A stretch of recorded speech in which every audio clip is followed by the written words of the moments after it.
Hello friends and welcome to the world of angel 1111।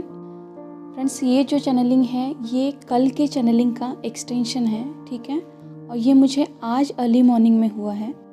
जैसे कि मैंने कल आपको बताया कि कुछ कलेक्टिव ग्रुप ऑफ डिवाइन मास्कुलाइंस जो हैं उनका जो कामिक साइकिल है वो इन दिनों पीक पे चल रहा है, राइट। तो उन्हीं के रिगार्डिंग ये मैसेज मुझे मिला है कि अब यूनिवर्स ने उनके पास कुछ चॉइस ही नहीं छोड़ी है, राइट। एक तो आर या पार। ये टाइम उनके लिए कुछ ऐसा है कि उनको डिसीजन लेना ही है। एक तो वो अपनी सोल ग्रोथ में आगे बढ़ें या फिर इस कामिक वर्ल्ड में फंसे रहें। अब डिसीजन उनके ऊपर है। डेफिनेटली उनकी सोल कॉलिंग जो है वो यही कह रही है कि सोल ग्रोथ की तरफ जाना है, but still they are juggling somewhere. और ये जगलिंग क्यों है? क्योंकि जब भी कामिक साइकिल पीक पे होता है, कामिक्स जो हैं सभी तरफ से हावी हो जाते हैं। यानी कि जितने भी नेगेटिव एनर्जीज़ है, नेगेटिव एंटिटीज़ है, पैरासाइट्स है, वो इन दिनों पूरे पावरफुली काम करते हैं। और बट ऑब्वियस ये जो नेगेटिव एनर्जीज़ है वो सहारा लेती है कामिक्स का, क्योंकि उनके पास कोई दूसरा तो ऑप्शन होता नहीं है। हाई वाइब्रेशनल जो बीइंग होते हैं, ना ही वो नेगेटिव एनर्जीज़ उनसे कनेक्ट कर पाती है, ना ही उनसे कुछ ऐसा बुरा काम करवा सकती है।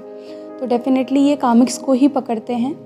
और इसीलिए इस समय पे कामिक्स ज़्यादा हावी हो रहे हैं। उनसे जो कुछ भी होता है, राइट, वो सब वो कर रहे हैं। ब्लैक मैजिक से लेके स्पेल से लेके एवरीथिंग, वो अपना सब कुछ दाव पे लगा के ये सब कर रहे हैं, क्योंकि उनको भी पता है कि उनके पास भी ऑप्शन नहीं है। एक तो उनकी हार होगी या फिर जीत। और हारने की जो इनसिक्योरिटी है वो उनको जीने नहीं दे रही है। इसीलिए जितना भी मोस्ट प्रोबेबली वो ट्राई कर सके उतना वो कर रहे हैं। तो फेमिनाइंस, उनको जो करना है वो करने दीजिए, ठीक है। उनको भी उनके कर्मास पे छोड़ दीजिए। आपको बस इतना ही करना है कि इन सब से आपकी जो डिवाइन मास्कुलाइन है उनका प्रोटेक्शन करना है। तो उनको हमेशा प्रोटेक्शन में रखें, ठीक है। उनका ऑरा हमेशा ब्लॉक रखें, ताकि ये जो सारी निगेटिविटी है ये उनके ऑरा में या फिर उनके एनर्जेटिक बॉडी में एंटर ना कर पाए, ठीक है। और इन सब के लिए आपको ट्रूली अपनी शक्ति के रूप में आना है, अपने पावर में आना है, अपने कमांडिंग नेचर में आना है, ताकि ये जो भी और जिस भी तरह की निगेटिविटी है ये ना ही आपको छू पाए और ना ही आपके डीएम को छू पाए। और हाँ, इस समय और एक इम्पॉर्टेंट काम आपको करना है कि जिस तरह से आप अपने डीएम को वाइट लाइट भेजते हैं, उनको हीलिंग भेजते हैं, सेम उसी तरह से आपको उनके जो कामिक्स हैं उनको भी वाइट लाइट भेजना है, ताकि इन दिनों उनकी जो नेगेटिविटी पीक पे चल रही है वो थोड़ी कम हो जाए, ठीक है। तो ऐसे टाइम पे आपको मेडिटेशन ज़्यादा करना है, ठीक है। चक्रा बैलेंसिंग के जो भी मेथड्स आप यूज़ करते हैं उनको आपको बढ़ाना है। और अगर आप रेकी हीलर या फिर प्राणिक हीलर हैं तो आपको सिंबल्स का यूज़ करके उनकी हीलिंग, उनका प्रोटेक्शन और उनका ऑरा ब्लॉक करना है, ठीक है। और हाँ, सोल मिशन का जो मैंने फ्री मेडिटेशन रखा है जो एवरी फ्राइडे कंडक्ट होगा, तो उसमें अपना जो सहयोग है वो ज़रूर दें, ठीक है। इस पृथ्वी को, मदर अर्थ को हीलिंग देने के लिए अपना कंट्रीब्यूशन दें।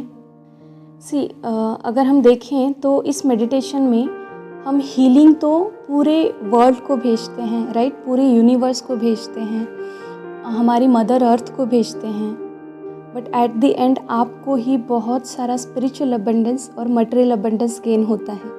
और यही इस मेडिटेशन की खासियत है।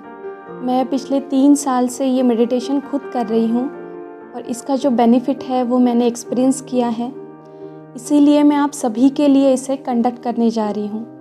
और ये लॉ ऑफ अट्रैक्शन की तरह काम करता है, यानी कि जो एनर्जी आप यूनिवर्स में देते हैं, राइट, वो ही एनर्जी दुगनी होके आपके पास आती है। और इसी बेस पे ये मेडिटेशन वर्क करता है। तो आइए इस फ्री मेडिटेशन में मदर अर्थ को हीलिंग देने के लिए अपना सहयोग दें। और उसके लिए आपको इस नंबर पे व्हाट्सअप करना है, ठीक है। जस्ट एक मैसेज करना है कि I am interested to do this meditation. उसके बाद आपको फाइनल ग्रुप में ऐड किया जाएगा, ठीक है। तो चलिए आज के लिए इतना ही। खुद का ध्यान रखिए, खुद को सेफ रखिए। God bless you all of you. Deep thanks to reiki angel, doctor Mikao से and all holy masters. Thank you.